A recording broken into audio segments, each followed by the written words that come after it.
That's like you're supposed to be behind the screen doing that. Yeah, but then it's in the screen. But I like how they never say one. It's always 3, 2. I don't, which was for whatever weird reason. I think because they don't want to have maybe words too close to when you start. They need like maybe a few seconds of silence before you start talking. So that's why they don't say the one. They go 3, 2. I feel like somebody did that back in the day, way back when. Like in the 20s? Yeah. On when Wizard they of Oz? first had the first talkies. Yeah. The jazz singer. But nobody really asked. It was like a guy's quirky thing that he did. Yeah. It was just like his good luck superstition. Like, oh, we don't know if this picture is going to work because this is new. And then after that. I'm also heavily invested in the stock market. This is going to work out well for me. Yeah. After that, nobody asked any questions. They're just like, well, the superstition worked. Like nothing bad happened when he did that. Yeah. So we're just going to do it from here on out. It worked for Ed Warowitz or whatever writer was on a film set in the 1920s. Yeah. Charles Chaplin's his writer. Yeah. Anyway. All right, jabronis, we're back again in the studio, the visiting studios type Bravo. So again, I always thank you again, Nick. Yeah. I don't know how many times I have to say again. You don't have to. You're good. We're good. Thanks. Okay. We're okay. We have a running thank you. There we go. Yeah. All right. So, what are we like? We filmed this. We're recording this literally almost right after, like the next day after, which is, I never do that. I never just bust out recordings because I'm weak and I need time to prepare and get my wits about me. See, that's the thing. I don't need time. I never prepare for anything. Wits. I have no wits. No wits, no time. And look at me. Total failure. Witless. Yeah. Piece of human garbage. Yeah. Absolute beta bitch boy in the flesh, folks. But yeah, thanks for letting me do this. Yeah. I always have fun, even if we literally talk about nothing, which we mostly do. I mean, it's not nothing to us, but it's probably nothing to the dozens of fans out there. Yeah, dozen. Maybe a Baker's dozen. Yeah. Maybe a Calandra's dozen. That's if our troll out there, LPD sucks. What's his name? What's his Don Delapino of Local 245? Yeah, if he listens, he'll add on a little extra pizzazz, a little extra zing at the end. Yeah, and then I'll get a phantom troll comment from some random account, which is nice to get the action in there. I feel, for a second when you said phantom troll, I pictured the phantom trolling. Yeah, so which we talked about last week's episode, previous episode 47. So go check that one out. Another entertainment, classic. bonanza, if you will. Great show. It was a good show. That's an old Western that you see. It was Grandma had the VHS tapes. Yeah, I think the official VHS. Oh yeah, it wasn't a grandpa special. It wasn't a recording. Yeah. It was authentic from the store. Yeah, I don't think they played it on WB. So if it wasn't on the WB channel 11, it wasn't on a Saturday afternoon. Then he didn't record. It wasn't recording. Yeah, it wasn't. Those are actually I used to watch those in mom and dad's room, like on a Saturday afternoon. If like everyone was downstairs and people were doing stuff, I'd go in their room and watch whatever Saturday afternoon movie. Whatever the feature, the matinee feature was. Yeah, those were fun. They were good. Listen, Fast and Furious, like we've gone over. We should have a whole episode on just listings, TNTW, like Saturday afternoon movies that like you don't mind. Yeah. A lot of them. There's a good amount. Most of them. Yeah. I mean, you know how I feel about any Nick Cage film. It's an I don't mind kind of movie. So. Yeah, but I feel like you wouldn't want to watch a Nick Cage film on the TNT because like commercial breaks and everything. They probably cut out a lot of Cageness. Oh, yeah, because it's not suitable for public television. No, it's not suitable for any any real consumption. Yeah. He didn't even know he was filming. No. They just recorded him in his house. And like, they called it a movie. Yeah, they're like, this is a masterpiece. They just overdub when he calls himself Nick, and they like make up some other name, some Mac other character, Baltazar, Stanley Goodspeed. The entire Rock was just him like playing with his friends. Yeah, on drugs. On drugs. Anyway, let's just get right into it. Yeah, what do you got for your things today? Your special whatever's you do. The Junction? Yeah, no, the other ones. The Into the Cage? Yeah, the Cage, and then the other thing, the sponsor. Oh yeah, well we got to step into the cage. Yeah.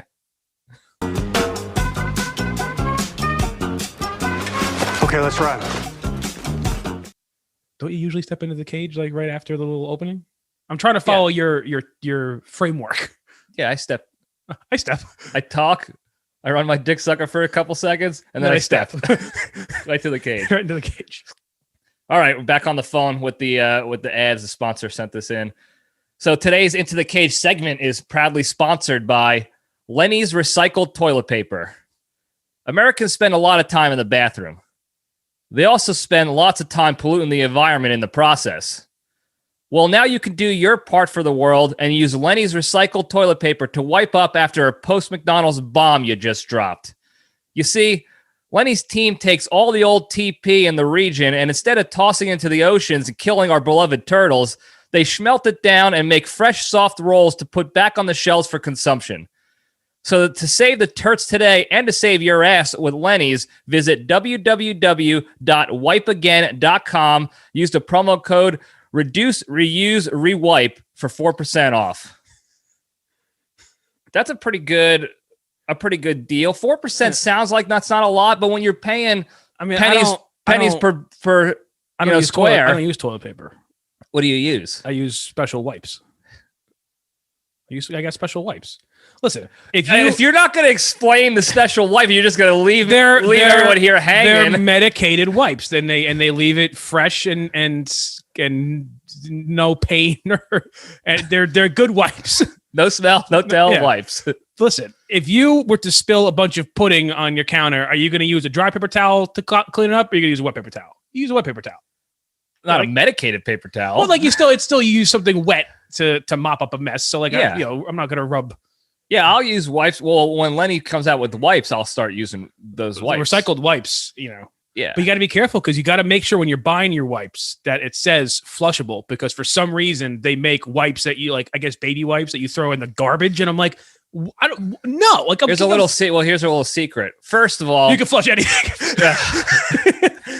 First of all, Lenny's wipes will say reusable, not flushable. So that's what you got to look for Lenny in those. So you rinse it off afterwards? It could possibly. Oh, Second of all, wipes are not flushable, even the flushable ones. Why? Think of the concept of TP, and I did a lot of thinking about this on the can. Yeah, of course, on the Buckhouse, as JPL2 used to call it. Doing your research for sponsorships. Yeah, because you don't want to take a sponsor you don't know about their company or about their industry. Exactly. So wipes are already wet. Toilet paper is specifically made to dissolve in the toilet when it hits the water so that it can flush. Wipes are not. Yeah, but like they have to, there's something has to happen to them that they. No, in fact, further down the research rabbit hole, I watched an episode of Adam Ruins Everything. I don't like that guy. He's eccentric, but he's an entertainer and he's smart. He did a test where he took a Cuisinart. How you doing? Toilet? Yeah.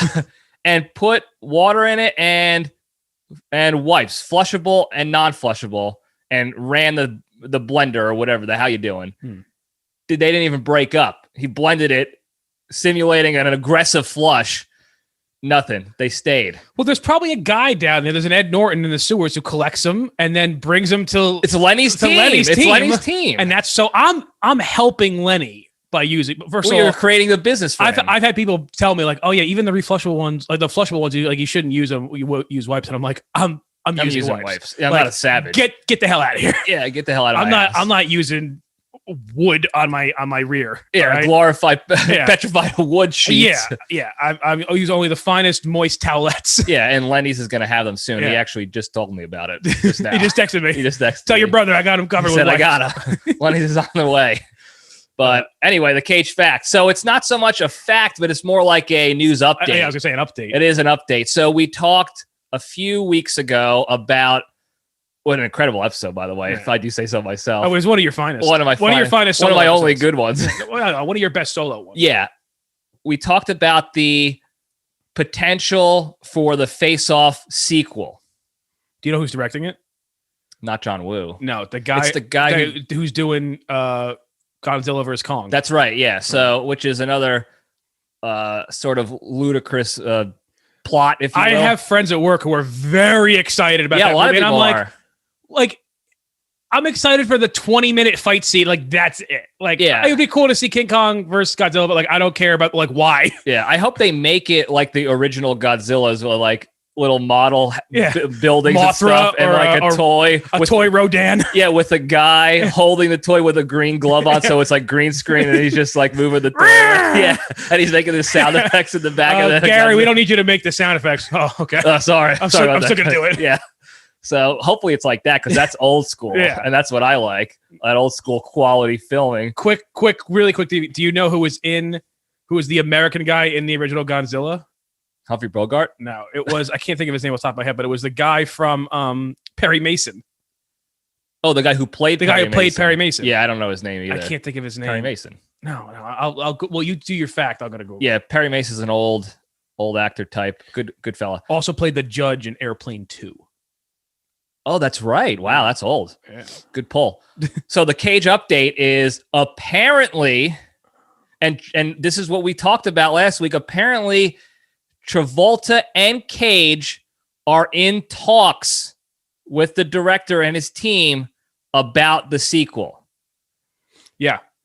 And I read the article. Actually, you sent, I don't know if Pistol sent it to you. Pistol sent it to me, yeah. And we read the article. And in the article, one of the quotes in there was that the entire success of the script, the whole premise hinges on these two leads coming back, which is what we talked about prior to that. So they literally listened to the episode and were like, this guy's right. This guy knows what he's doing. He's onto something here. He's using his brain, just like I tell you people.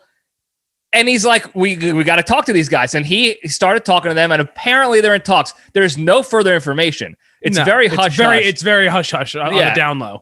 We've been trying to do recon on it. Even my special intel skills have not been able to find any further information on this. I even checked Alta Vista. Nothing. SG's nothing. SG's nothing. Nothing about it. So, again, I'll reiterate, if they're in the movie, I'm watching it.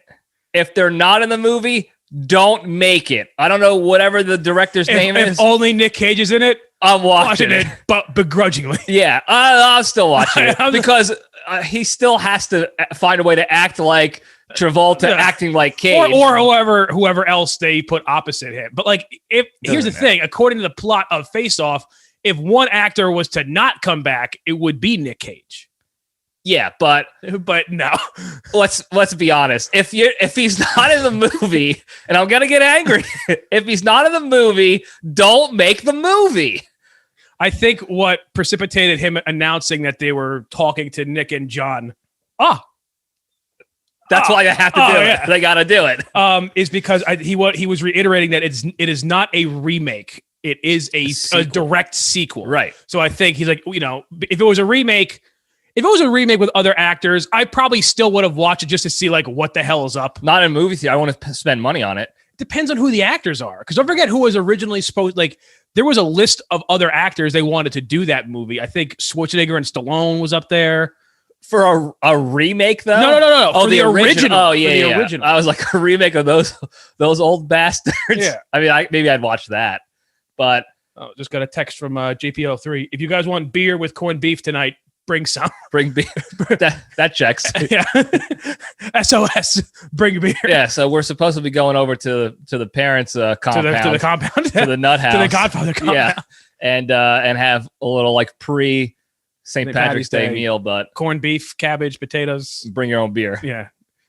I'll tell you what though, after that meal, I won't be using any Lenny's stuff for a long time. That's gonna botch me up. Yeah, you won't need potatoes, cabbage, and corned beef. Maybe Lenny will come up with some reusable enemas. So, I think we had a sponsor that provided some enemas back in the day. Go check it out. 4% off, probably. It's a solid discount. Yeah, it's pretty solid. It's pretty solid. Solid for the liquid enema. Yeah. So anyway, that's the Cage update. I'm excited about that particular update if it follows through because we know Nick Cage is going to do it. You know Nick Cage is going to do it. And Travolta has been taking on a lot of roles lately. Yeah. And especially he's got to keep busy. If they have any kind of budget for it, like they'll both do it and it'll probably be okay. If they do like a $60 million budget, like you'll get I'm not going to say it's going to be good for the critics, but like for us, it'll be a solid outing. If it's like a $4 million budget, or like Jiu-Jitsu was. I mean, I'd still watch it with those two. It's just like them in front of like they're doing like a play. Like again, on stage. It's a green screen and then they just turn the camera on and they're just like, go. Here's some coffee or something, whatever you guys want to do. Oh, yo, Johnny. Yeah.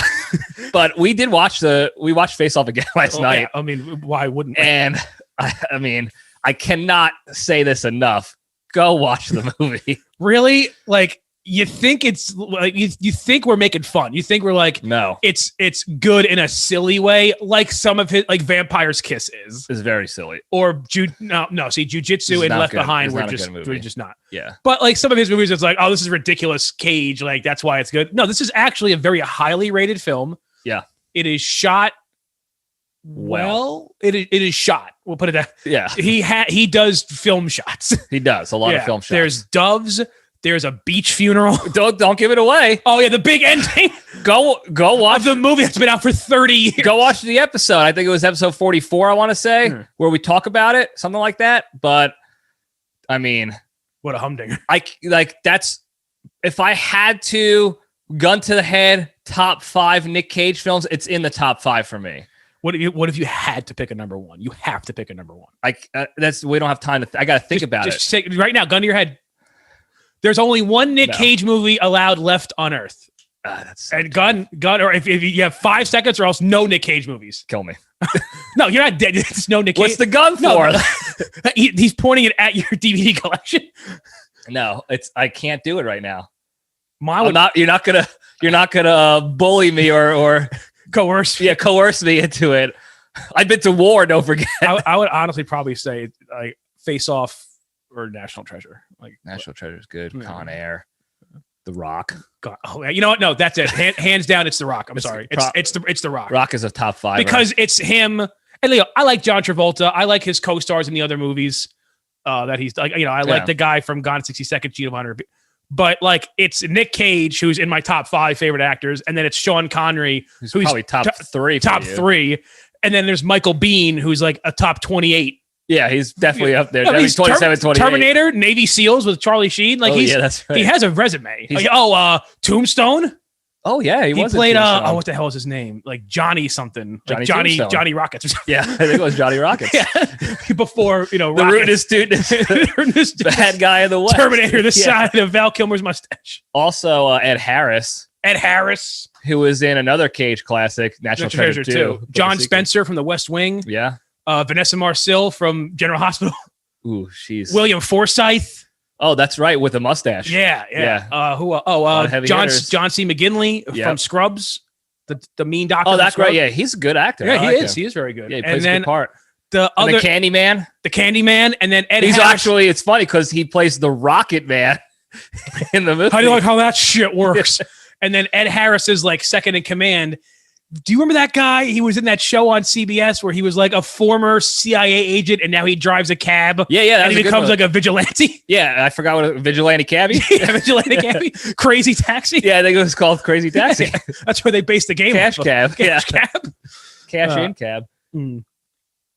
Anyway, we're not talking about Nick Cage films all day because we can. Because we could. And I should. And one day we will. Yeah, I mean, that could be like a 5-parter. Yeah. That might be like, I might have to bring multiple guests on in separate episodes to discuss their Cage. Like, you think everyone comes at you with a film and then you discuss it. You watch it the night before and then you discuss it. And then, I kindly remind them of why I know more about the film than they do and why I'm a mental case. No, Brandon, that's not true. That's not true. Yeah, actually, the director's name was William. Yeah. So watch your mouth. But anyway, Cage update for you. So what's on? It's time to go tooting into the junction. We get tooting into the junction, and I don't really have a topic when you're around because we just talked for 15 minutes about nonsense about Sir Cage. Yeah, Sir Cage a lot. Mr. Cage. How do you take your coffee? In cups. Touche.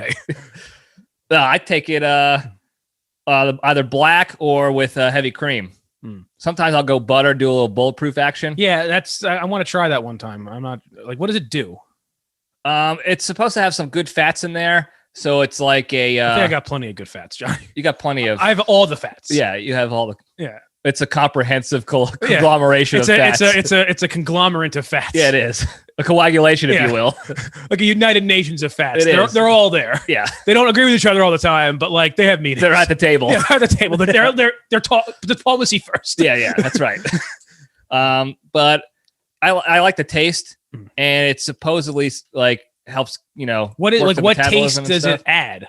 Like, is it just buttery? It's like it's sort of like putting sugar in your coffee for sweetness, but it's not. It's a different type. Okay, it's an acquired taste. It's not for everybody. Do you only do it when you make your own coffee, or if you buy like a Starbucks, will you add in butter? Sometimes I will, sometimes I won't. Usually I'll just go whatever the place. I don't normally go to Starbucks. You hooked me up with this. I usually go to like Dunkin' or a gas station. It's just Dunkin's. Dunkin' doesn't do decaf in the macchiato. I like my decaf macchiato. Sure. Because I'm already on my medication, so like I don't need more caffeine. And if I have the demons, yeah. What? Yeah. Shut up, Hank. Shut up. He's on to us. But if I have caffeinated coffee in the morning, it's just you need Lenny's. I need a lot of Lenny's. Yeah, a lot of Lenny's. He's not that big of an operation yet. He can't He can't personally just supply me. No, and then he'll have to hire a guy to get right down to the sewer, right underneath. Norton. Yeah, right underneath the catch. But no, like if I go to a diner, sometimes they'll have margarine. I'm not doing that. I was gonna say, at a diner, will you ask Gretchen for butter? Yeah, well, your coffee. Yeah, I'll just ask for butter, and I don't even have to add context. And Flo usually hooks it up. Like, I mean, if you go to a diner, they'll hook you up. They got whatever you want. You want prime rib and eggs Benedict. We got you. Yeah. You want a liver and onions and wash it down with a lobster tail and a coffee?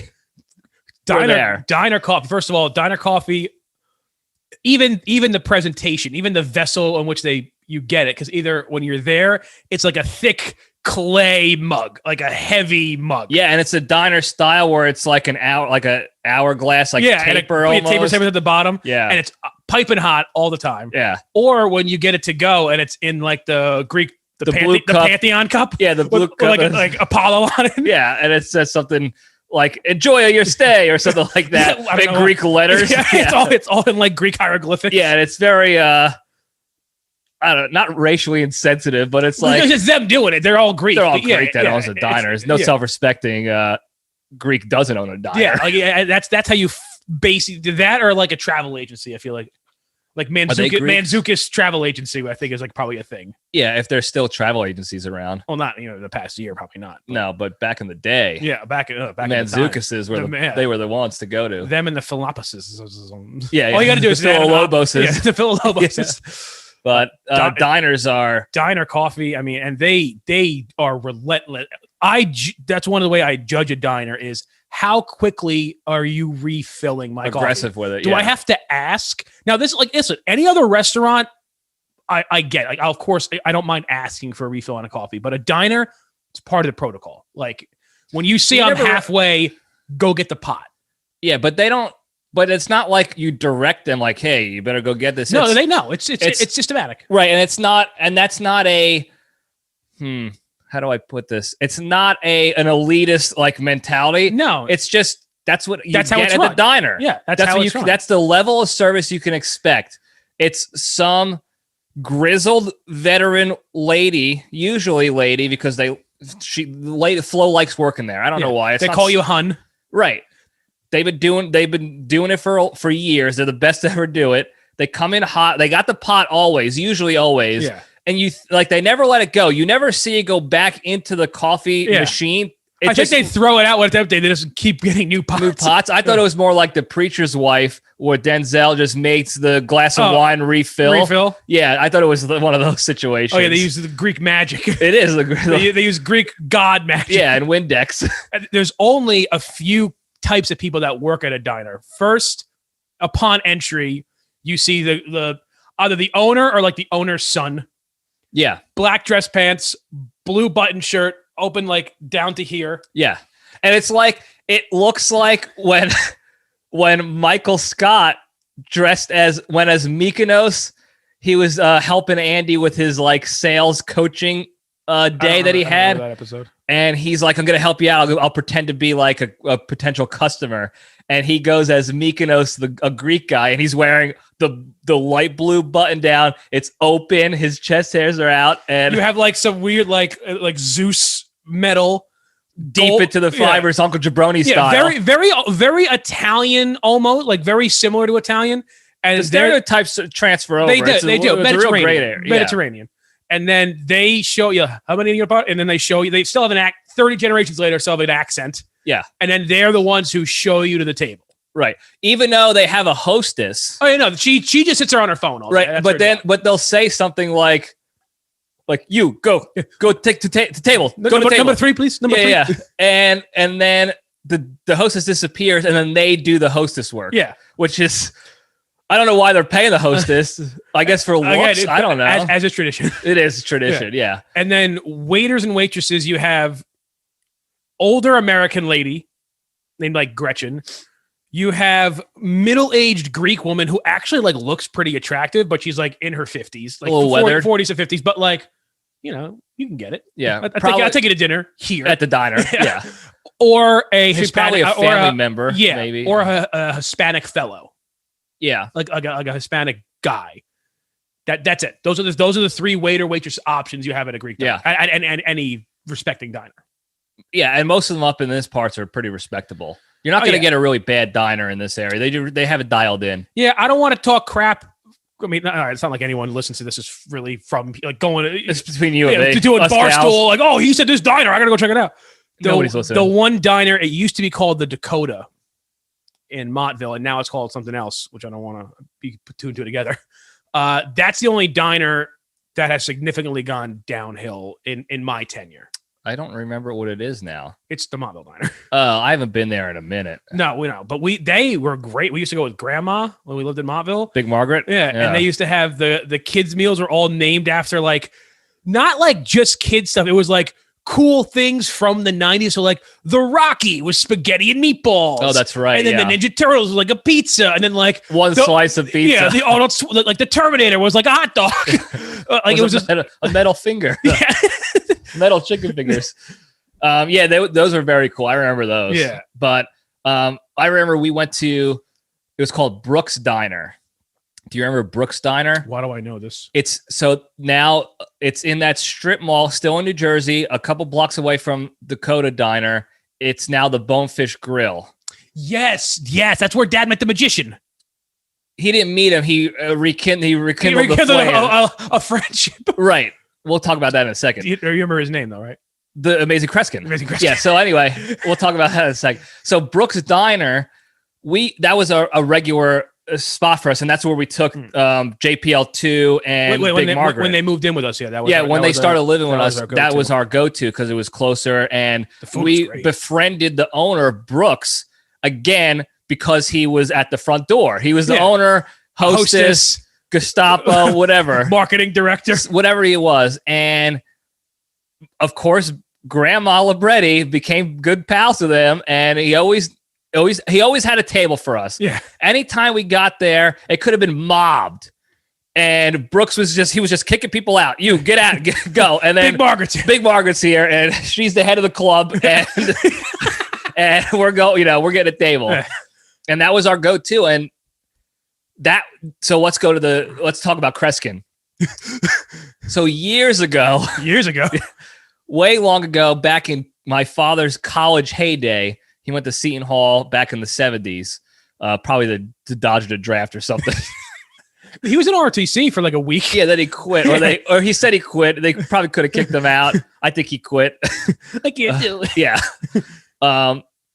The Amazing Kreskin was this world-renowned magician, an illusionist. Yeah. And he's good. I've seen some of his work. Not David Blaine, much more like he was on Johnny Carson, and he would do like fun. He'd make your ring disappear from your hand or whatever. Yeah, but then he would just steal it. Yeah, he would be like, "Here, give me your wedding ring," and then if he was like, "Oh, it's gone," and then he'd pawn it off. Yeah, he was like, "Leave the show," and then like, "You can't do anything." Yeah, and then he gets on his little like horse and buggy cart, and he just goes off to the next town to swindle and pillage.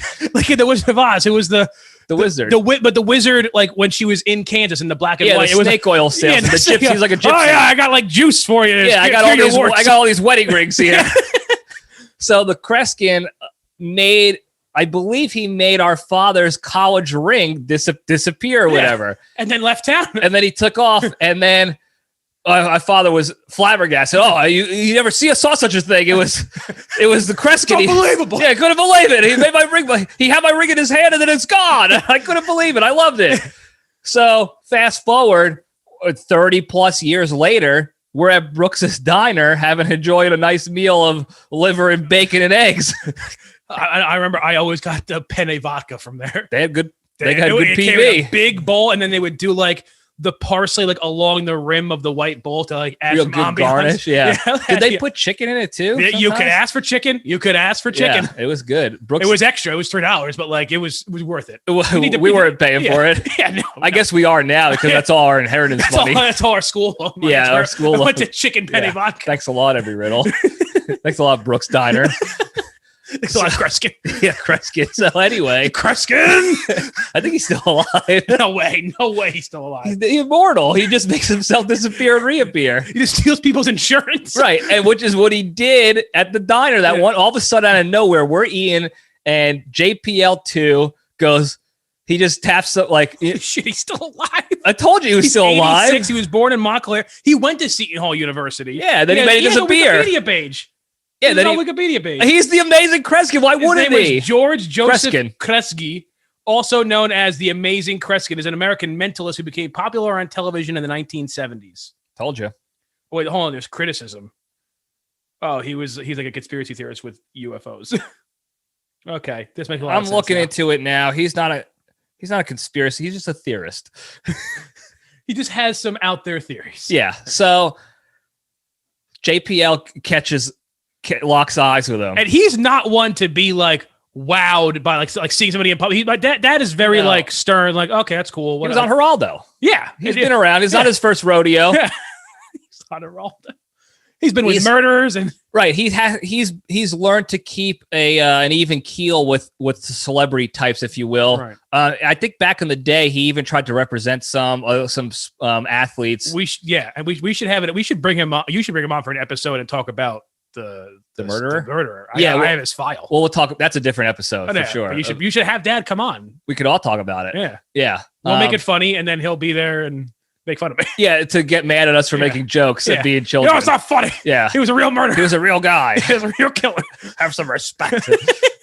So he's got, again, even keel. He sees a famous person. It's usually like, oh, look, it's John Travolta, whatever. He sees Kreskin. And we're eating. And he gets, when he gets dramatic, when he turns it on, it's very dramatic. And he just is like, holy shit, you'll never believe who's here. And I'm thinking, Nick Cage. Yeah. It's got to be. You were not thinking Nick Cage. You were like 16 years old. You were not thinking it was. I was Nick younger Cage. than that. No, because I think we started going to Brooks when we were living in Parsippany, so you were already in college. No. I'll tell you why. Why? Because, may she rest in peace, Big Margaret died my freshman year of college. We were not going then. This was earlier. Oh yeah. So they moved in that summer. They moved in summer of summer. They moved in summer of 15.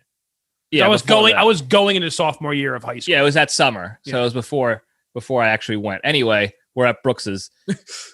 I'm thinking Cage. I'm always thinking Cage. And he's like, it's the Amazing Kreskin. And he's standing on his other shoulder. There's maybe like 4 people in history that Dad would like react like that to. Chuck Connors from the Rifleman. Yeah. Mickey Mantle. Who also went to Seton Hall. Chuck Connors. He played basketball there. Yeah. I think he played for the Dodgers too for like a little bit. He might have. Yeah. Chuck Connors, Mickey Mantle. Look, John Wayne. Not even really John. Like maybe, I don't even know. I think that's really, maybe Harrison Cooper. Ford. Dad literally likes Harrison Ford. But there might be some other off. Yeah. Like but weird. definitely like Chuck Connors, Mickey Mantle, and Kreskin. The Amazing Kreskin. Apparently Kreskin. They're in the same realm. Yeah. And he's like, it's the Amazing Kreskin. And I was like, who the fuck is the Amazing Kreskin? And then Mom smacked. Sorry, T. I did not say F. Yeah. I didn't say anything like that because if I did, it would have been lights out. It would have been penne vodka in the mouth. Yeah, I would have been buried face deep in chicken penne vodka in public by Crazy Carol. So I didn't say that, but in my head, I was just like, I have no idea who this guy is. And hip to the magician scene a little bit more at this point. I like magicianry as any other normal. Is that what it's called? Magician? It's not just called magic. It's called magicianry. Magicianry. Okay. Yeah, it's an industry term. Okay. And he's like, Kreskin, he made my ring disappear back in 1977. I was like, what? Like, that's still. Wait, so he robbed you? Yeah. No, it was a trick. But yeah, he was a trick. I was like, calm down, take a breath, have some water, tell us the story. Yeah. Like, and he goes into the story. Oh, he's a famous magician. This is before Wikipedia and smartphones, so it's not like we can vet the source. We just had to believe the folklore at this point. Believe the legend. Right, the legend. That's like Bagger Vance.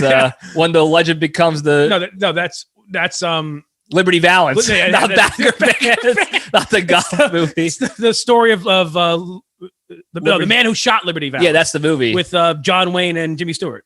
That's right. Yeah. When the legend becomes fact, print the Kreskin. Print the Kreskin. Print the Kreskin. And he's telling us the legend of Kreskin, how he's a magician and he went to Seton Hall and I have this connection with him because he took my ring and he made it disappear and I got it back. It's plastic now, but I got it back and I'll never forget how good he was, how talented he was. And nobody's better than him.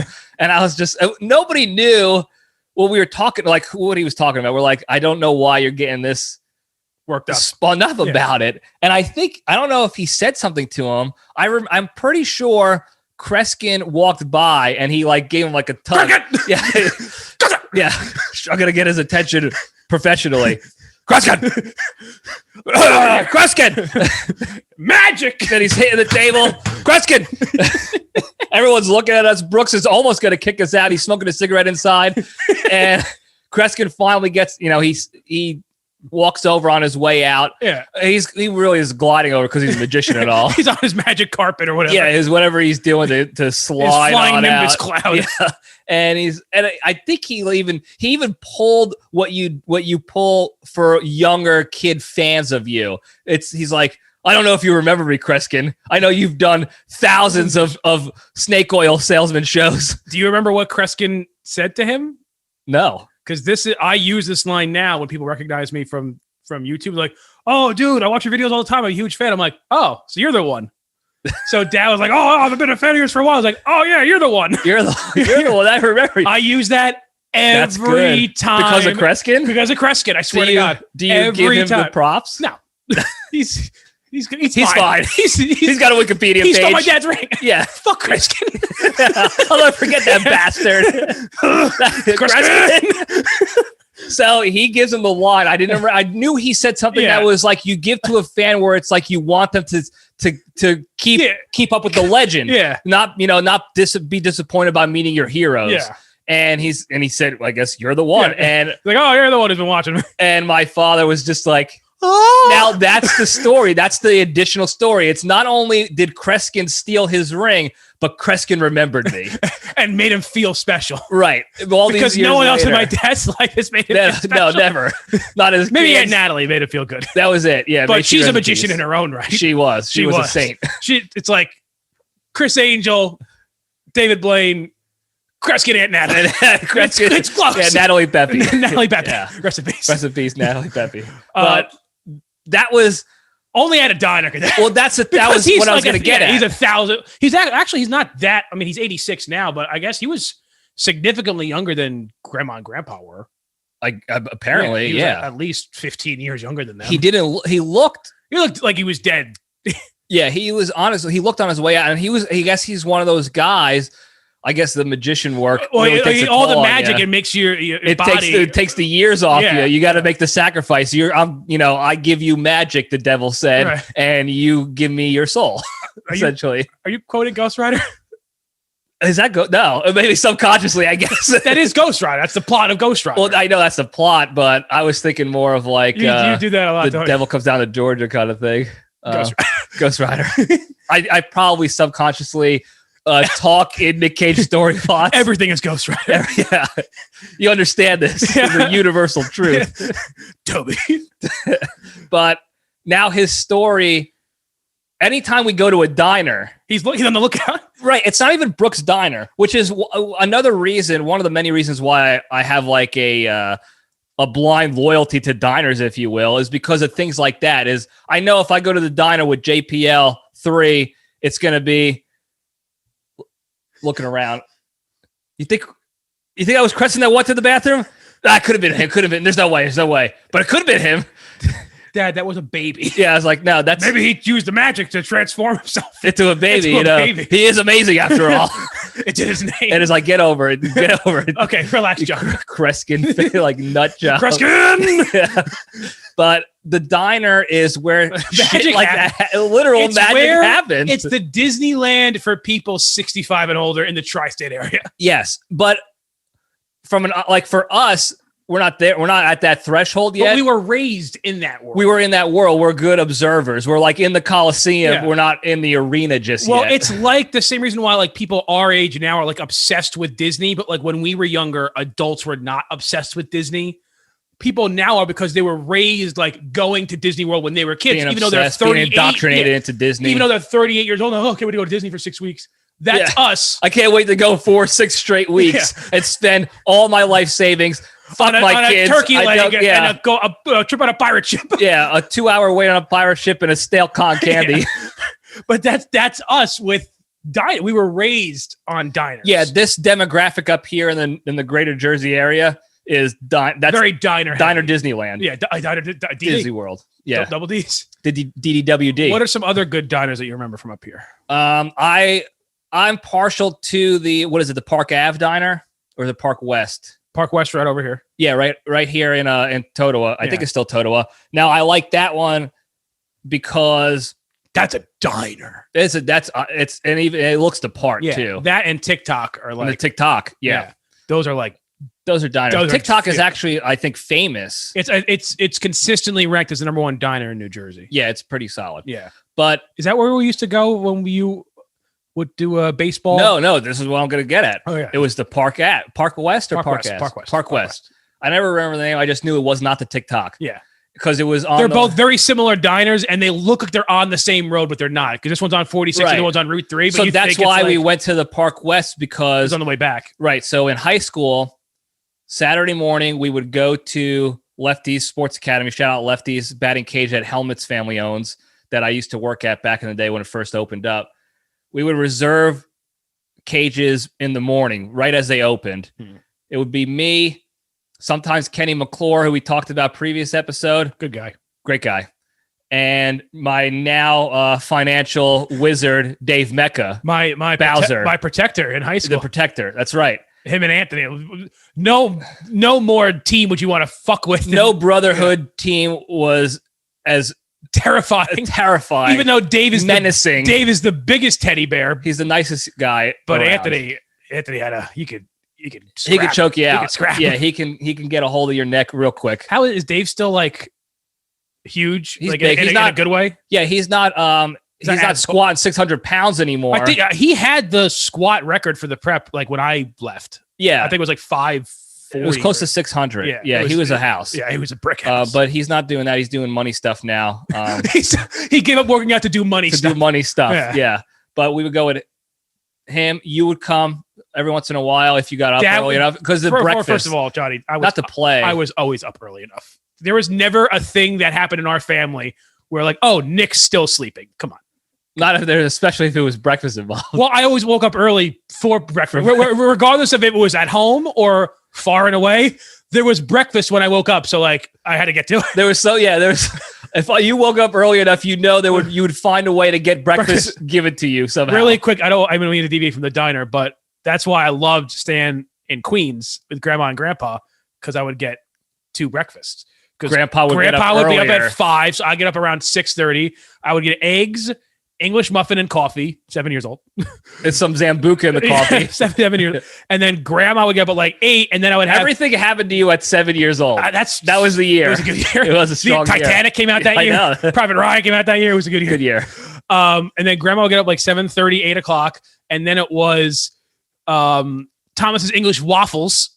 Yeah. More coffee, maybe some grapefruit, or cereal with tea. With tea, She would pour the tea in the cereal, milk tea, and then 9:30, 10 o'clock, a little piece of cake, lunch. Well, no, little Entenmann's. Yeah, to hold you over till lunch. Which is 11:30. Yeah, which nice was on sandwich. the dot. Yeah. But it was breakfast, I'm ready. Yeah, so that was the motivation for you to come with us. You never played ball with us in the morning. You sat there, did what you did. I mean, I was a technical advisor. Yeah. Hurry up, I want to eat. Yeah, you were the assistant to the traveling secretary, like a Costanza, if you will. We would go take batting practice, hit in the cage, work on some fielding stuff, get a good practice in, and then we would drive back, hit the Park West Diner. What was your order? I always ordered bacon, egg, and cheese on a hard roll. What was Dave Mecca's order? Now, Dave Mecca, Bowser at the time, because he could put it down, he would order some sort of like egg omelet extravaganza.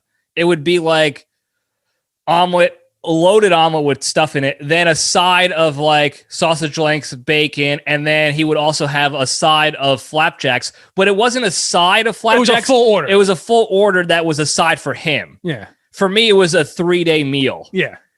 Especially because of how long it takes you to eat. Right. So I'm a marathoner, not a sprinter. That's it. And he would take, this is a wild, like, game-changing capability in the pancake eating game. No, I think I see where you're going with this. He would load the pancakes up with whatever, whether it was just syrup that day, butter and syrup, or sometimes he might put omelet in there. And he would stack the pancakes on top. And then we're not talking silver dollars. No, we're talking full Jersey Diner pancakes. Full-size flapjacks. Yeah, full flapjacks. Full FFBs. Yeah, FFJs. Plate size. Stack them on top like a breakfast sandwich, the first McGriddle, and eat it like a burrito. No, he wouldn't roll like a burrito. It was like a burger. It was just the bun was just flapjack. The bun was flapjacks, and he would, because he had big paws, he could keep it together, and he would just eat it like a burger. It looked like an Effie Burger. Effie Burger was a place that we went to in Idaho during the College World Series for NAIA that was famous for their giant plate-sized burgers. It was that size. It was like 4 fucking pounds of burger, but he did it with flapjacks. You're easily talking like 4,500 calories. Oh yeah. Yeah. I mean, but he was working out like an animal. Yeah. So he needed it. Eating it like a burger, finishing it before I even got half of my sandwich done naturally. Yeah. Gone, devoured. And it was one of the most impressive things you could see from like a normal guy. It wasn't like, hey, let's go see the Amazing Kreskin, or this guy is known for eating food. It was just like, it's Dave Mecca. It's 9:30. It's breakfast time. Yeah, he's gonna hit 600-foot bombs in the cage with his 15-pound bat and with his bare paws. Flintstone he had club. a lumber, like a tree trunk that he would use to hit. Hit dingers. To hit absolute dingers. And then he would missiles to the outfield. Yeah, he would hit a guy and kill him. And then hit that guy. And then he would go to the diner and just buy them out of flapjacks. That's another reason we're broke. JPL was flipping the bill. We had to fund the Dave Mecca appetite. And I'm not even mad about it. I'd rather my money go to Dave Mecca any day of the week, whether it's for financial investments or for flapjacks than Embry Riddle. That's for goddamn sure. Thanks a lot, Embry Riddle. Right. So that's why Park West has a special place in my heart, because I mean, it's diner food. You know what you're getting. Speaking of big flapjacks, did you ever come with us for breakfast at Harold's when we went to Harold's? Not breakfast. When Dad knew him. Remember when Dad ended up doing some work for him? Oh, Harold's in it's in Edison, I think. The main one now. Oh. But we've been to the one in Parsippany. Yeah, no, I never been. But we went down there with Grandpa was living with us. They must have been a couple. You must have been in college. And we went down there. I remember Super Bowl Sunday, and like I knew that their pastrami and everything was like crazy big. But I'm like, oh, breakfast, like everyone just ordered regular. I heard about this. It was just like oh yeah, I'll take an omelet. My mom's like, oh, I'll get an omelet with like a side, like a pancakes on the side, bigger than plate size, like legitimately the size of a cymbal, maybe a little bit smaller than that. Look at symbols here in YouTube land. Maybe a little bit smaller. You know what? That symbol, the crash one. It was like a gimmick almost. Yeah, it was. And then the omelets, easily 6 eggs. Easily 6 eggs. Oh, probably more than that. It lasted us for a while. Yeah. It was very good. That would be like easily a week's worth of eggs for me. Yeah. The sides of that omelet. But the flapjacks, I only heard about it. I never saw them. Crazy big. Like unnaturally We should have taken Dave there. I wonder if he'll still go. It's expensive there though. Because the one pancake is probably like $8. I'll still, if it's still open, I'll take him there. He's making good money for me, so I'm making good money now. You know that. Yeah, so I'll take Dave there any day. Yeah. But so that was, we should take you there. The what's great about when you get like the corned beef sandwich or pastrami is that it's just 2 pieces of bread, but it's literally stacked this high. It's cartoonish. But then they give you a plate. And what's on this plate? I think it's just more bread. More bread, so you can make mini sandwiches. So you can make a regular size sandwich. Yeah, they knew what they were doing. It was like the Costco of food. Right. They knew that they can charge you $40 for the sandwich, and you're like, that's a lot of money. But then they give you 5 sandwiches worth. Yeah, and the bread, it costs nothing. It's Wonder Bread. They've got it from Mike Calandrella, probably. It wasn't Wonder. It was rye bread. It was good rye bread. Oh, good rye. Yeah. Either way, it was cheaper than. Yeah. They were making John Calandrella was providing. Yeah. Wonder Breadsman. Wonder Breadsman. So that I think also was when people started noticing my, I guess, serial killer tendencies with how I cut my flapjacks. I don't remember. I don't think you've seen them. I haven't seen you eat. You're always pancakes. busy eating, so and looking for leftovers. Looking for scraps to pull from people. Could we have more bread, please? I'm dying. What is the issue? So I would cut. I still do it, and everybody. Well, you have a thing where you can't mix. No, I can mix. No, it's not the mixing thing. It's the order of operations and how things need to be prepared and cut. All right. So what's your PEMDAS for? You know what PEMDAS is? Yeah, it's parentheses, ellipses, exponents. Yeah. Multiplication, division, addition, subtraction. Yeah. Please excuse my dear Aunt asshole. Yeah. My dear ass. My dear ass shit. So when I got to the pancakes, which usually were the last. So you have pancakes and then eggs too, or like what was your set? Most of the time I'd have like eggs and bacon, and then a side of silver dollars, regulars. STDs. That's right, STDs, silver dollar daddies. And when the pancakes were last because they were more like a dessert for me because you put syrup and butter. It's that was my dessert. Maybe not so much you, but that was everything. Yeah. And I cut my pancakes not like a pizza. I cut into 16ths. So I go pizza with the 8 slices, and then I just add another. So you were having another cross section, thin slivers of pancake. Yeah, well, they were double stacked, so it was at least 2 pancakes per. But why? Like why did it have to be that thin? It wasn't thin. No, not thin this way. I'm talking thin like. It's not that thin when you cut it, unless it's like if it's a tiny pancake, I don't do 16ths. Well, because I'm imagining a pizza. I'm imagining a regular cut pizza, and then I'm imagining cutting those pieces in half, and that's like a thin triangle of pizza. It's just 2 extra cuts. I'll show you later. Okay, I've done the math. Trust me. Well, it's 1 extra cut technically because if it's a cross cut. Yeah, it's a cross cut. Yeah.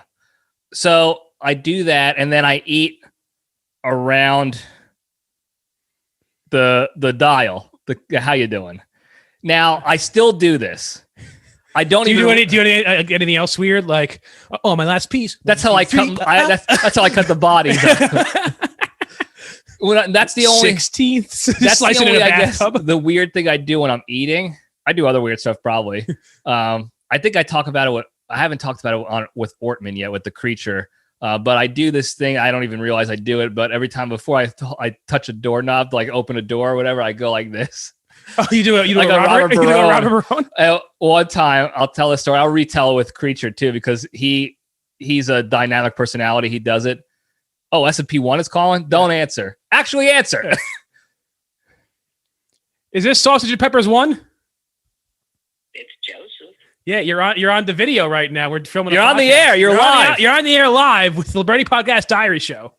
Oh no. We're talking about how Johnny eats his pancakes. Oh yeah, what is it? How does he have? We're right up your alley. We're right in the food realm.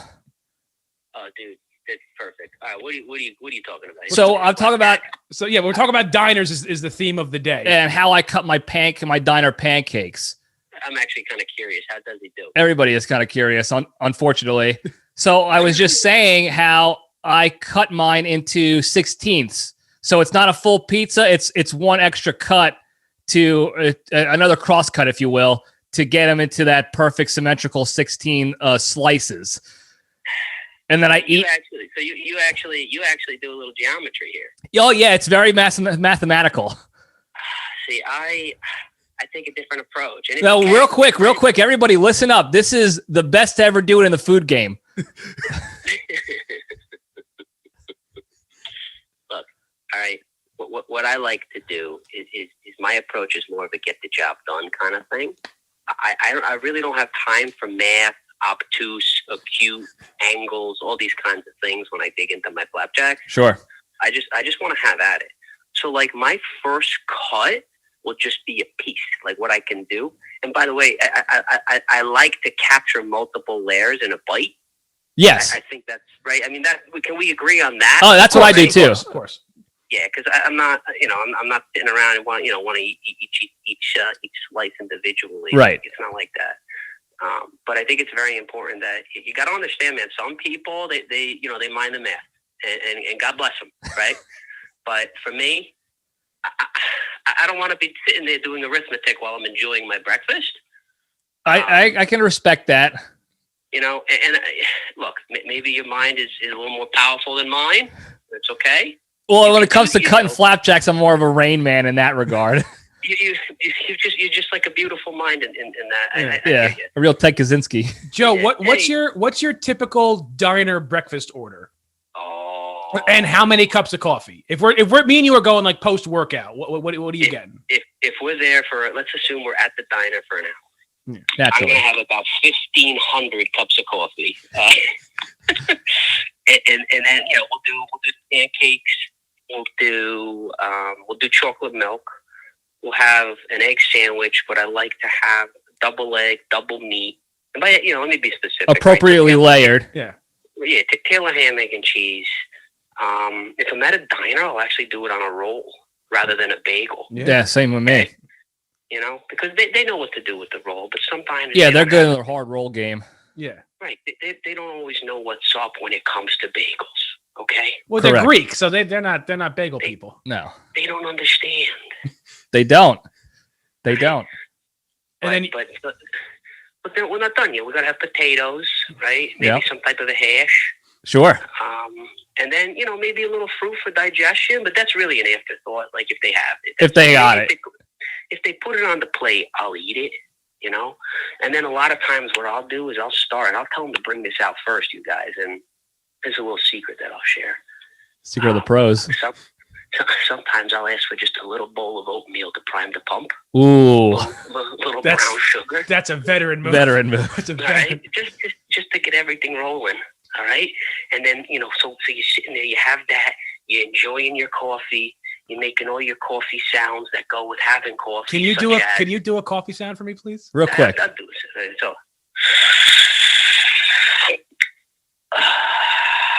Good coffee, strong.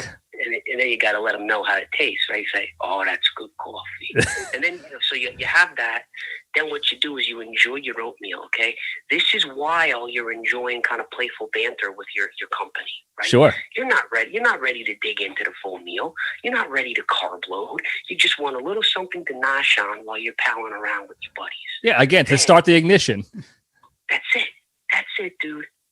That's it. It's like a lawnmower, right? Can't always get it in the first pull. You got to do it a couple of times. That's right. You got to get it going. And then what you do is then you place the big order, right? Everything shows up at the table. You enjoy. And during that period of time, there's no talking. For you, yeah, for you normals out there. That's right. Absolutely. That's actually very similar to a friend of mine, the Creature, who you have not met yet, S&P. But we talked about that when he was on the show, was when the food is out, when the entree is out, the talking ceases. And he becomes a vacuum. So I respect that. I want to meet the Creature just by virtue of the name. Oh, yeah, you guys would be a good dynamic duo for sure. I think that would be fun. Yeah. But hey, thanks for coming on. I know this is the last minute. I got one more quick question. I don't want to say his name. Cut his name out. Blur his name out when you do the edit. I want him known as just S&P. What do you want? I got things going on. How many McDonald's hotcakes and 15. sausage? No, be honest. How many orders hotcakes and sausage do you like? If you're hungry, will you enjoy? All right, the best way to tell you this is a quick anecdote. When I was but a young boy, my parents would take me to my father's dental office. And on the way, so that way I wouldn't be a little gabon all day, they would stop at the McDonald's. And I was a young boy then, and I was about 7 years old. I would get about 5 to 6 containers of the McDonald's syrup, and then I would get about 3 orders of the hotcakes and sausage plus an egg McMuffin. And I would sit in the back of my father's office, and I would just enjoy my breakfast. And I would lick my fingers. Lick the S&Ps. Just licking my little sausage hands. That's really, it's wonderful. That's really like just a core part of my childhood was sucking down McDonald's like hotcakes and sausage. We got to get you on the show. We'll put you in disguise, but we got to get you on the show. We got to get S&P on just to regale us with some of your great food tales. Absolutely. Oh, the tales. All right, can I go now? Go ahead. Yeah. Hey, thanks again. Thanks, Ash. Love you. Start the boat. All right. Jen Don.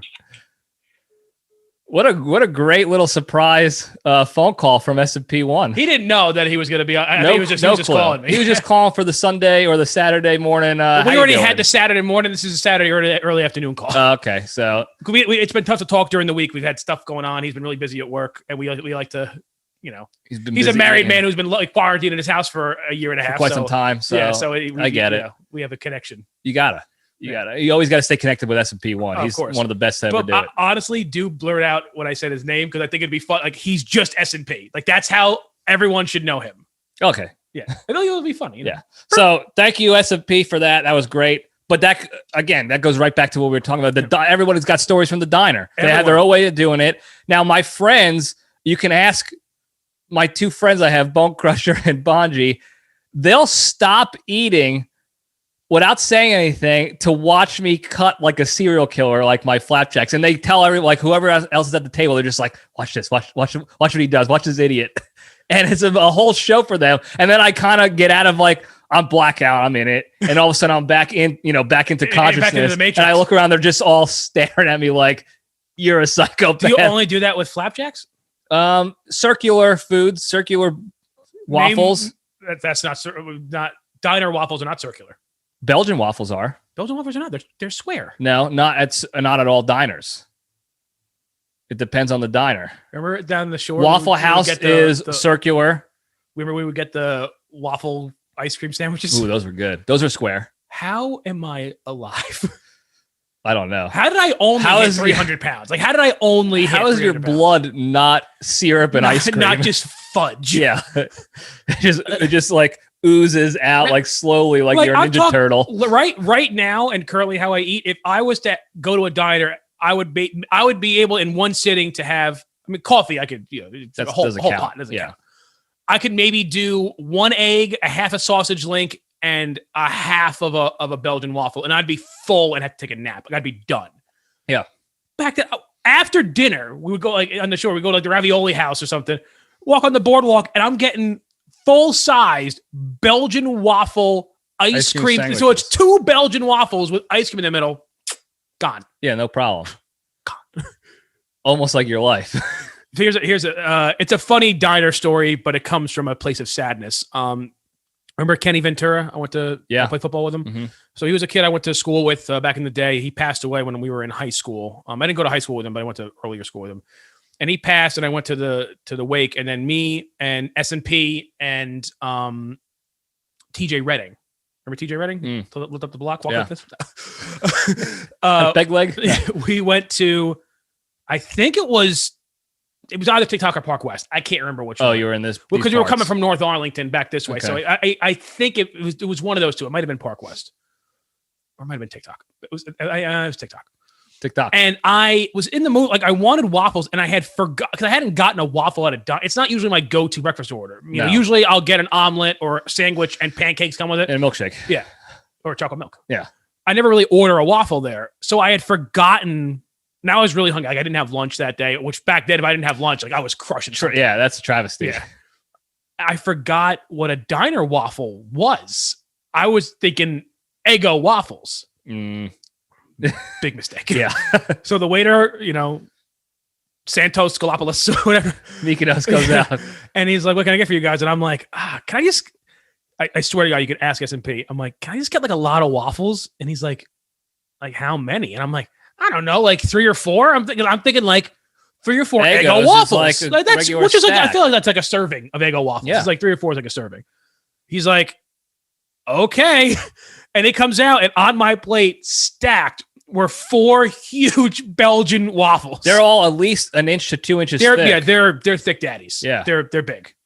And BWDs, waffle daddies. I had waffles for a week. Like that was like I just kept reheating them and then eating them. Eat waffles and just literally surviving off of carbs. Yeah. Carbs which is how I spent a majority of my youth. Of your youth. Just surviving. Well, you mix in some Berg daddies. Yeah, I think it was definitely the protein. I ate a lot of protein, not knowing I'm like, oh yeah, I'm proteining up. I just ate protein. Yeah, because it came with the bun. Yeah. Because the bun came with some meat, so I guess I'll eat it. But I honestly think that's why, I mean, obviously my stomach and my fatness, but why I'm also just bigger than anyone else. And like, there's no one else my size in the family. Like, not even close. Not even close. No. Like not even shoulder close, width, pal. height, and everything. I think it was because I was just loading up like in my formative years on ribs, burgers, double deckers, so many burgers. Yeah, a lot of pizza. Remember Mom used to make the special burgers. What were the special burgers on? I don't remember. Grilled cheese? No, I did that before. Everything bagels. Oh, I see. I didn't eat. Maybe I had it on a regular bagel because I didn't do for whatever reason. Now I still eat garlic. Obviously, I'm Italian. You gotta. But if I even smell garlic, it starts seeping out of my pores for the rest of the day. So I never would eat an everything bagel, even if I was home, because I knew the neighborhood would know. So I couldn't do that to everybody. Yeah, I don't care what the neighborhood. I want. But garlic. It didn't emanate out of you like it does to me for whatever reason. No, there was some other emanations. There was other things coming out of me. Yeah. But no, my mom used to make, because like Thursday was usually like hamburger night. Yeah. It was either hamburger or meatloaf was Thursday. And we would have leftover bagels from anything. You're from Jersey, you got bagels. So it was mac and cheese, spinach, or mac and cheese or rice. Mom makes really good rices. And then burgers on everything bagel. That's dangerous. It was dangerous. You could toast a bagel. Oh yeah. And then you put the cheese. Cheese nice. And it comes through the little hole. The little hole that oozes out. The eye hole of the bagel. Here's another thing about diners. And like obviously we're older now. We're both doing pretty well. So like we've been Dave makes some good money for me. Yeah. We've been to like very nice restaurants. Like I've been to several very nice high-end restaurants. I've been not like it's not a regular thing, but like, you know, a couple times a year I go to like, you know, $150 a person. Yeah, dinners. I got to a lot of bar mitzvahs with some nice dinner plates there. Okay. I'm talking about as a grown up going and paying for your own food. Last week. Okay. Mitzvah. But so like I know like what true elegance and like oh, this is really good. You've seen it, yeah. I've seen it for the most part. But there's this little bit of elegance at a diner that it's only on a certain portion of the menu. You don't get it if you get a burger or chicken fingers or anything like that. There's like there's like the specials or like the fancy food. So like last night when I got like the roasted chicken, or if you get like the meatloaf, or like we went to a diner last night, of course. Yeah, West Essex Diner, very very good. Good place. But like whenever you got like, oh, you know, because you know every diner, what does every diner say on the sign? What foods does it advertise on their sign? Oh shit! I forgot. Steaks. I've been so out of. I knew steaks and chops. Oh, chops. That's right, man. Bretty. I've been out of the game. Out of the game. I come here as a visitor now. I don't even know my own home. The motherland. You're a foreigner. Yeah, I'm an animal. But so like any of like their fancy like meat dishes that they like steaks, pork chop, Yankee pot, any of the you got a little ones, of the extra. But like that's when they would bring over the bread basket. Oh. You wouldn't just get it. You never got it. You never got straight bread. Off. No. You would, if you ordered one of the specialty meals, you would get either a side salad or a side soup, and then you would get like just potato buns in a basket with butter. It wasn't like not romantically, but like elegantly displayed butter in a bowl or whatever. No, it was like the little packets of butter. It was the packets of butter, so like butter substitute. Yeah, wow, I can't believe this is I can't believe this is garbage. Yeah, this is absolute hot shit. Yeah, I'm gonna eat it. So you get some rolls with that. The good soups at a diner, but only certain soups. Good side soups. What I get, I mean, chicken noodle, solid. I used to get at the diner French by onion? where I work for lunch back in my. I mean, this was my diet lunch in my much heavier days. Like if I wanted to take it easy, get bacon grilled cheese on whole wheat. Mm. You know, you gotta. Yeah. And then I would That's get healthy. a large container of chicken soup, chicken and rice, chicken noodle. I used to eat a lot. This is one of my more humiliating stories. I used to eat a lot of lobster bisque soup at diners until I found out. That's one of your more humiliating stories? Until I found out that there was lobster in it and I stopped eating it. I was 7. 7. That's a huge year. A lot going on that year. No, when I was younger, I was maybe 10 or whatever. When my mom was like, "Oh, I done. I know you don't like She's seafood. my mom I'm surprised." Okay, I'm surprised you like lobster bisque soup. I literally thought they just called it that for like whatever reason. The bisque negated the lobster. Like oyster crackers aren't made with oysters. No, but they're for oysters. Yeah, I thought maybe this is like you eat this soup when you have lobster later. Yeah. It's the bisque that goes with your lobster tail. And it was delicious until I'm like, wait, this is, and I remember I had the spoon in front of me and on it is just what I thought was like a potato or something, but it's just a chunk of lobster. And I'm like, lobster. Never again. Yeah. You son of a bitch. You lied to me. Kreskin. Kreskin, he did it again. He turned the potato into a lobster. That and clam chowder. I thought clam chowder again. I thought maybe there was like some kind of clam seasoning, but I thought it was everything I was eating was just potatoes in there. Nope, clams. But so you won't eat it now. Nope. But you know it's good. Yeah. Okay.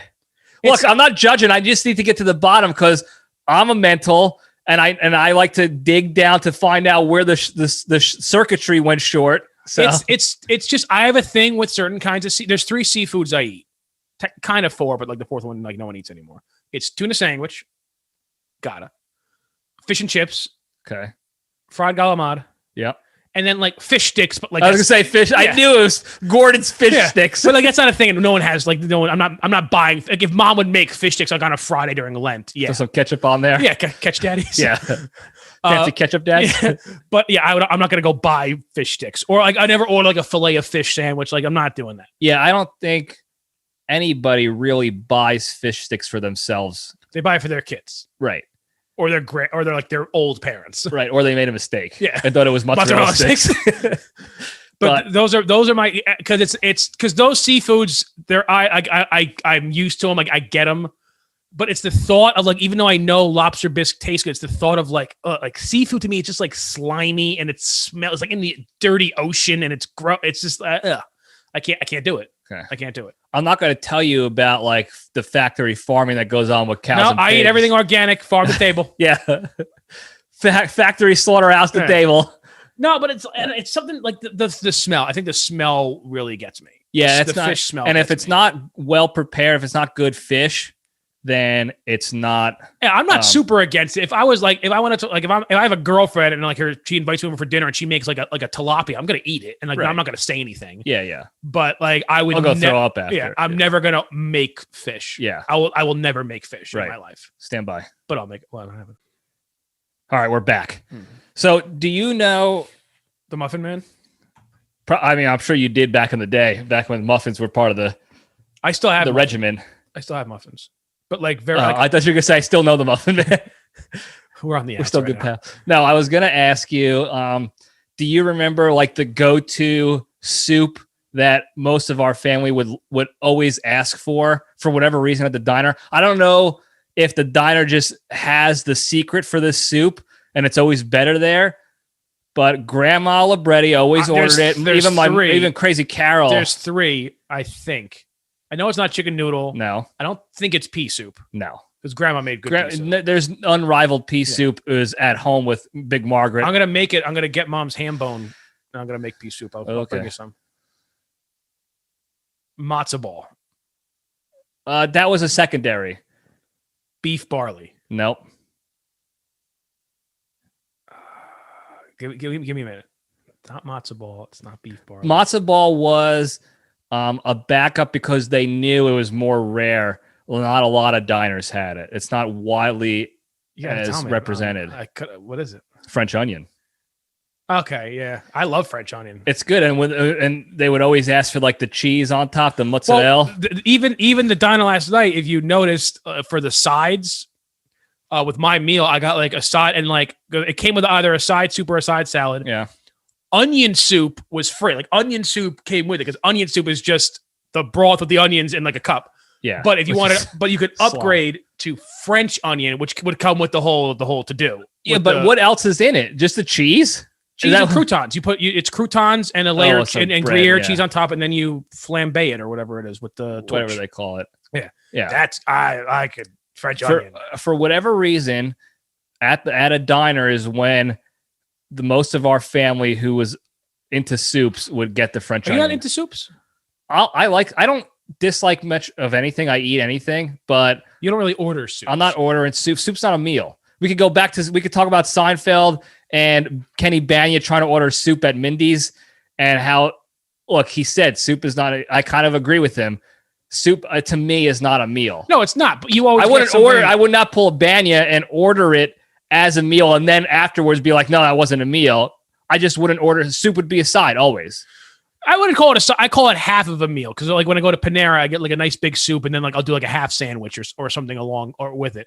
But it's accoutrement to me. It's always hearty enough soup. I mean, you just a hearty like an Italian wedding soup with a big chunk of bread that works as a meal for me. That'll work. I just don't do that though. Like I have turkey soup from Thanksgiving leftovers in my freezers for years. That because it's just not when I'm thinking about dinner, I'm just not like, oh, I'll have soup for dinner. It's always like when you add pasta to that, like as the noodles, like it makes it's full. I don't do it. It's a pasta dish. It's not part of my regimen. My regimen has been first. Yeah, the 100 Patton's 8th Army. No, it's been like eggs, chicken, steak, no soup. Soupless. I've been soupless for years. Yeah, and I have all this delicious soup just waiting for me in the freezer. Well, if you don't want it, like, I'll come take it. Like I want it. I love soup. No, now I'm gonna eat it. Okay, that's my soup. It was that's my soup. It was a gift. It was given to me. What else as we? I was just about to ask you. I don't know if what else. Well, good diet. I mean, the chicken fingers at a diner are always phenomenal. It's always a go-to. Diners are great places to go to, like at the end of a night. Because they're always open. That was a thing here too that I missed out on when I became drinking age and stuff down in college because I was in Florida. We would go to Waffle House because that was open, which I like. I got a gaping gunshot. There's always a story. Yeah. One time, I'll never forget this guy. I would go to Waffle House super late at night during like finals week. I would be studying all night and then I would hit Waffle House like 1-2 in the morning during the week in Daytona Beach. And there was this older fella who would come in, sit at the bar there, order just like a coffee and maybe like a snack waffle or something. Right. And he would go to the jukebox and play like on repeat Whitney Houston's I Will Always Love You until he was done with his coffee and snack out the door. I never got his name. He lost someone. He did. He was hurt. And one of my biggest regrets in life of my entire life is not going up to this man and finding his story and giving him some sort of companionship, friendship, I guess, because when that, like, he would silence, he would go in, he would order. That was like the most he ever said anything to anybody. They at a certain point, they didn't even need to ask. They just knew you're getting a half a waffle and a coffee until your time to go. And he would just put it on the jukebox and everyone would have to listen to it because every night he would do this. He did it during the week. On weekends, I didn't see him, but he did the 3 or 4 days during the week that I would go. He was there at like 1-2 in the morning. What were you getting at Waffle House at 1-2 in the morning? The All-Star breakfast. But I don't know what that. I've only been to Waffle House once. It's like eggs and bacon, and then the big waffle that they have. It's big, but it's thin, and the how you doing? The hash browns that you can get. All these different like super cool like toppings. You can get smothered and covered, which is like chili and cheese and all this other stuff. And the South. it's I mean, we have disco fries, so like that's it's like that. It's a similar sort of theme, I guess. It's like only the South understands that. Do you want to explain disco fries, which are a diner like diner special. I mean, simply put, it's just like turkey gravy on fries. With cheese. With cheese. Mozzarella. I think it's mozzarella. It is good mozzarella, like the finest quality. Polio. Yeah, it's polio. They just put a bunch of polio string cheese on it. It's string cheese that they rip off or they cut with a scissors. A dirty scissor. Yeah, they let it melt onto the fries. And then they just literally pour, like, have a gravy boat of like turkey, like Thanksgiving gravy, and then just pour it on top, put it in the oven, and then bring it to you. And they're just like, here's your fat fries, piece of you shit. fat sloppy bastard. Yeah. And they're delicious. That's a mainstay. That was my like drunk. I was never hammered going to the diner, but like, post night out, like after prom, we go to the diner. Get some disco fries. See, that's something I miss. And I come back, every time I come back, I always try to hit the diner. Even if it's late at night, we're going out, I'll go for a late night snack, a milkshake or something. You ever had pizza fries? No, I watched you eat them though. Yeah, same concept, but instead of turkey gravy, it's like sauce. It's like marinade. Yeah, marinara. It's a marinara. I looked at Italy once on a map, and now I'm Italian. Oh, so yeah, but it was like the mozzarella stick marinara. It was below ragu. Oh yeah, way below. But smother it on some fries, and then a little cheese. I think my go-to over, not recently, but overall at a diner has been a burger. I think that's just always been just a solid choice. It's never going to do you wrong. And what they do, it's a good size burger. It's not as big as like, these taverns now that have like the super bougie burger, but it's not like a McDonald's burger. It's like in between. It's just it's a good size, good bun. Yeah. Solid bun. And what I do like, and I've realized this, I think more lately, is they cook it like kind of medium. It's not medium rare. I usually take my steaks and burgers medium rare, but for whatever reason at a diner or even at like a barbecue at a picnic or something, that extra char that they put into it at the diner, it just does it for me. It does it. It's a real fail safe. It does it. Yeah. So I mean, I could talk. We could talk I say diner this. Food. Look, this is what I do every episode, even when I'm talking to myself like a Ted Kaczynski type. Every topic we bring up, I could talk about all day. I could talk about a peach for hours. I could talk about a peach for hours. It's a real problem. And I hope people enjoy it, but we have to cut it off. Like we have to, because also the battery of the camera. Well, the battery, we're not dealing with the latest technology just yet. We're moving up there slowly, but we got to cut this off because we'll go on and on for hours and hours talking about diner food and mozzarella sticks and how you doing. We'll take your 5 minutes to thank me. And so I'll thank you 18 different times. Now, what I do want to do also, though, that I try to remember every time is the big three, as you know.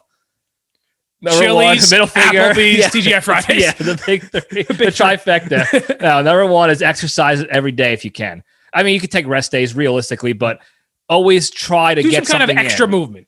Anything extra besides just sitting on the couch like the fat blob of shit that you are. Exercise, work for it, do something. You'll feel better. Number two, don't be a shitty person. Other people are human beings. They have lives. They've made mistakes. They learn and grow. They try to. They used to be innocent. They might be shitbags now, but they have a story. Try to understand that. Step back from your text message tough guyness for 1 second and think about that before you be a shitty person to somebody, whether it's in person or behind the keyboard. And number three, the most important one, be thankful and grateful for everything good in your life. Like the ability for me to come home and have this amazing setup ready and waiting for me to sit and talk to my brother, Nick Papa Giorgio, Nicky Sticks, for as long as we want about whatever the fuck we want. You can't get that anywhere else. I can't get it anywhere else. So I'm thankful for that. I know a place you can get it. The diner? Yeah. The TikTok. So thank you again, guys. Nick, again, as always. You already said I don't have to thank you anymore, but I'm going to do it anyway. Okay. So thank you for all this. I appreciate you coming on. Of course, man, anytime. You're going to be a mainstay even when I make it big. Don't worry. Love you guys. It's called the Bretty Brothers Corporation. Like, I'm the only legal Libretti brother. That's right. That is true. But I can, and I also know the attorney who did it for you, so I can S&P 1. I can get in there and get a couple percentage. Yeah, we keep everything in the family. Is in the family. We have S&P 1 does our attorney work. We have JPL 3 also. He does our basic attorney work. S&P gets us out of speeding tickets and stuff. S&P does our high finance. Yeah, when we establish, and I actually have not made this announcement, but we do have an LLC now. Libretti and Brothers Enterprises. We're trying to make it official. I've been, with the website and all the how you doing, trying to make it official. S&P 1 was the mastermind behind that, and then all the Libretti and Brothers monies and successes is being handled by none other than the Pancake King himself, Dave Mecca. Dave Bowser. Dave Bowser Mecca. So we keep it in the family. But thank you again. Thank you guys for listening. Don't forget, check out the website, the Instagrams, leave your feedback, do your shit posts, whatever you got to do. I'm here for it all. I love you guys. Stay strong.